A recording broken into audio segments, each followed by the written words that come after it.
First story is titled, Am I the a-hole for refusing to take in my father's daughter? My father cheated on my mother and got another woman pregnant. Mom immediately filed for divorce. He went on to marry the other woman. My dad didn't have much custody of me when I was little. He was nice and tried really hard, but my mom was my primary custodian and there was nothing that I wouldn't do for her. I guess the fact that he always disrespects my mom, acts like she is the reason he cheated, just made me hate him.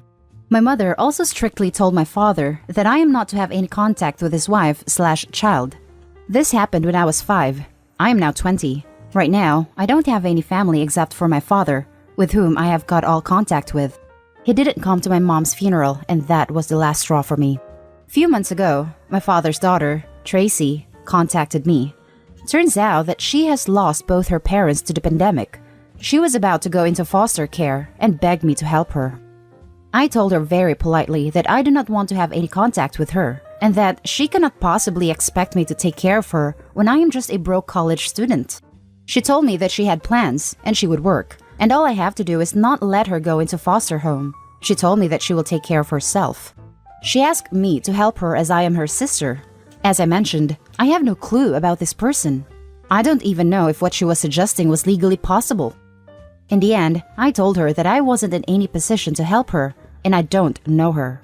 I told her that while we do have the same father, I don't consider him to be my father, and I don't consider her to be my sister. I wished her luck, but also firmly told her that I do not wish to have any contact with her. After that, I ignored any attempt she made to contact me. She has recently started trying to contact me again. I had some glimpse at the messages and she alternates between calling me monster/heartless to how awful her foster home is. I haven't responded. Am I the a-hole? Now for the top comments. No a-holes here. She's a scared 14 to 15-year-old in foster care, and you're the only option she can see out of it. It sucks, but you aren't wrong. You don't have to have a relationship with her, and it's not like you were in any position to take care of her. It's a sucky situation, but it's probably best if you ask her to stop messaging you, and if she doesn't, block her. I understand she's going through a lot, but it doesn't give her the right to take it out on you, a stranger. Kid probably has a whole fantasy relationship with Opie in her head. I know I did about my much older brothers, that they would rescue me from our father, that they loved me, that one day I'd go live with them. Opie is in no position to parent this kid, but it's a bitter dose of truth for kids, sis. No a-holes here. No a-holes here, but I'm going to tell you something you definitely don't want to hear. Your dad cheated on your mom, and that was a jerk move on his part. Even stupider that he would try and blame it on her. Your mom messed up too, though. You say you had little contact with your father, and then say that your mom forbade any contact to his wife and other child. She knew that meant she was limiting contact between you and him. That literally meant you couldn't have a room in their home, no holidays together, etc. She alienated your father. And this girl is your sister, whether you want to recognize it or not. She didn't cheat on your mom. Your dad did. I'm not saying you should take her in, because not doing so is your choice and your right. I do think it's time to start critically thinking about why you worship one parent and denounce the other. Your mom may have been great, but she wasn't perfect, and it's unhealthy to idolize someone so unquestionably. Especially since it occurred when Opie was 5, I get some serious parental alienation vibes from the mom. Also, that Opie somehow thinks her dad should have come to her mom's funeral. Most people don't go to their ex's funeral, especially if that person hated them. Could dad have supported Opie in other ways? Maybe, but given the circumstances, it's difficult. Dad is the estranged parent. Mom hated dad. I've been there, and there was nothing my dad could have done to help. No a-holes here. You can't afford to take care of a virtual stranger. She sounds like a scared kid. Edit to add. Though, if her parents are dead, so is your father? Really cut him off hard, didn't you? Yes, I didn't even know that he passed away until she called. Now for the second story. Am I the a-hole for not wanting to adopt my sister's kid? My husband and I already have 3 kids. 2 are adopted. 1 is my biological child from a previous relationship, ages 11, 9, and 8. My sister is pregnant. She can't look after the baby. So she asked us to adopt her child as it would be a short and uncomplicated process for us. as we already know what we're doing both in terms of adoption and babies. And, as we are approved adoptive parents who still foster from time to time, it would be simple enough to take in an extra child. However, I am concerned at my sister's behavior. She's already referring to the child as her baby, which is fair enough as the baby is growing inside of her, but it makes me worry that she won't be able to detach herself from the child. Additionally, I'm concerned that I will unwittingly become a glorified babysitter until she decides she wants to take the child back, as she has said that while she wants this baby, she's not ready yet. I have friends who have adopted relatives' children, and it becomes a mess of various boundary-related issues. Example, the bio parent telling the kid to call them mom/dad. While my kids have said they'd be okay with it, and my husband has also said so, the final concern is that if she changes her mind later and tries to take the child back, or even just trample some boundaries related to the child that will disrupt our home and upset all my kids, as the kids I have now need a stable family dynamic due to their history. When I communicated these worries to my sister, she said she might have some lingering maternal instincts because this would still be her biological child, but she feels this shouldn't be enough to talk me out of it. Both of our parents are only children, so we have no cousins/aunts/uncles who could take the baby, and while we do have 2 other siblings, neither of them is able to take the baby. She's about 6 weeks away from her due date. So, if I hold firm on refusing, she needs to start talking to adoptive parents ASAP. She's admitted that the reason she wants me to take the baby is that I am closer, and she'll be able to see her child in a way that she couldn't if the child were adopted by strangers, but insists that she can maintain any boundaries I put in place despite it still being her kid. Added to add, she also thinks we'd be a good family to adopt the child, as we're set up for another kid right now due to our fostering. We even have baby stuff in the attic and a 7-seater car, and have discussed adopting more children in the future, though we talked about doing it when the children we have right now are older. So, the inclusion of a baby wouldn't be highly disruptive to us, and my husband and I would really love having a baby in the house, and actually debated adopting a baby. I've refused, as I just don't think this is a good idea, and this has led to my sister, siblings, parents, and grandparents calling me an a-hole, saying I need to help my family and that they can't believe I would allow this baby to be surrendered to the system. And I do feel really bad, as I don't want my niece/nephew to be sent to live with strangers. I would like to be involved in their life, and I've not even given it a chance. Well, I won't be making any choices based off a poll of random people on the internet. No offense. I am wondering if anyone could provide me a different perspective. Am I the a-hole? Now for the top comments. It sounds like she wants you to do all the hard work of actually being a parent, and she can just show up for the good bits when she feels like it. Not the a-hole. Your concerns are very valid based on her attitude and things said. Nailed it. Info. How old is your sister? Where is the father? Could he cause problems? What are the reasons your sister can't look after the baby? It very much sounds like she plans to let you do all the hard work, and then when the baby's 5/6, she'll be ready with no concern to you. Could you help the sister in other ways? If money's the issue, could she stay in your spare room for 6 months to save? If it's time, could you and another family member babysit for a few hours each day? Like you do 3 hours and someone else does 3 hours until the baby is old enough for childcare?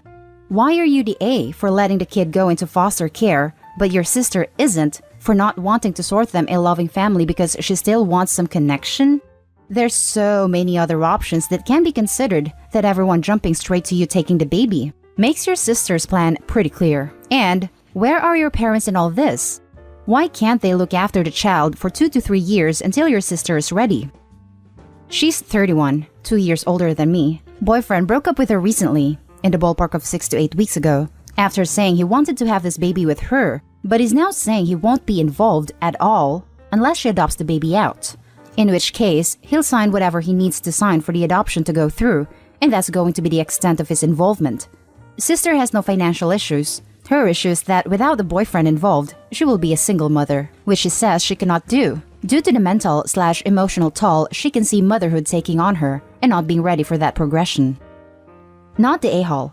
She can try an open adoption if she really wants to see her baby, but you shouldn't take in a child if you have so many reservations. Even with open adoptions, the birth parent doesn't get to see the child whenever they want. It's normal only a number of visits throughout the year, which is the reason the sister doesn't want another couple because She won't have free access to the child. Not the a-hole. I really feel for your soon-to-be nephew/niece. Is it possible for any of your other siblings to adopt? Or your parents or grandparents? I mean, they can't necessarily call you out if they're not willing to put up. The only way I see you adopting working is if she surrenders all of her rights to you, and she respects any boundaries you make. Sibling 1 is child-free and has a lifestyle that wouldn't allow him to include a child into it, and sibling 2 has 3 kids who are under 4 years old and a 6-year-old.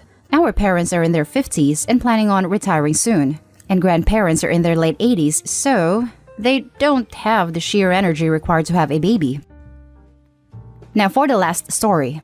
Am I the a-hole for refusing to have any contact with my late husband's affair child?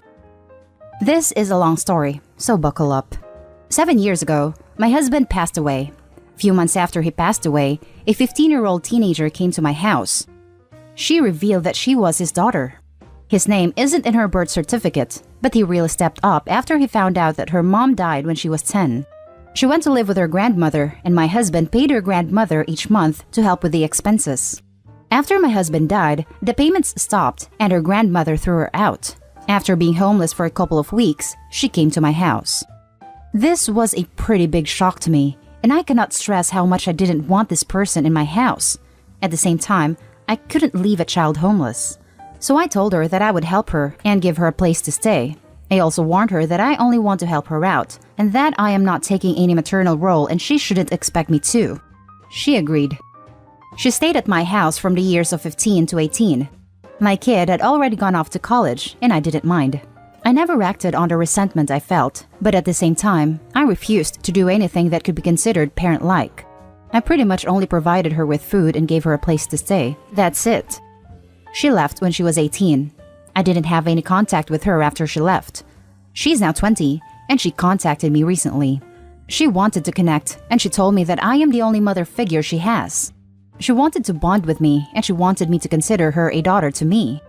After some contemplation, I reminded her that it wasn't a role I was willing to take, and that it was something I warned her about very early on. I helped her because she needed it, not because I loved her. She cried and told me that it wasn't fair and I wasn't giving her a chance. The thing is, I don't think I have to. I have tried refusing politely, but she keeps pushing this, and I am about to block her everywhere. My kid, who has always refused to even talk to the girl, thinks I am right. My friends are divided on this issue. Am I the a-hole here? Now for the top comments. No a-holes here, except for your late husband. He really did drop something on you. My ex has a love child of his own. I'll say for legal reasons, allegedly. If I were in your shoes, I would have made the same choices. I wouldn't have bonded with my husband's love child, but I wouldn't have left her on the streets. I can understand her hurt, but if you can't find it in you to want to bond with her, then why force it? Would she have to force a bond with you if you wanted it and she didn't want to? Given the amount of posts on Reddit lately from people telling their partners of their children to pound sand, I really have to commend Opie for stepping up. She didn't have to, but she put her own feelings aside for the sake of the kid, and I really respect that. No a-holes here. You are not her mother. Although, I do want to point out that it wasn't realistic of you to expect a 15-year-old orphan not to get emotionally attached to you when you were the only family she had left and you chose to open your home to her. You could consider taking on the role of an aunt or an older friend. There is a middle ground between being her mother and going no contact, and she isn't at fault here either. I think that's asking for too much. What Opie did is even more than what a lot of people would have accepted, especially when the husband was already dead. She did her fair share. No a-holes here. She's been dealt a tough hand, but you're not responsible for her. You already did a lot to help her out. Agree, no a-holes here, but I feel worst for the girl. Husband was the a-hole, not her. She didn't ask for this, and she seems to have no one. Her sibling and the closest thing to a maternal figure she has resent her for existing. Very sad. I can't imagine what that feels like. And that's the end of this video, folks. As always, leave a comment and hit like and subscribe. And if you want more of this content, turn your notification on to get updated on the latest videos. And I'll catch you in the next one. Stay safe.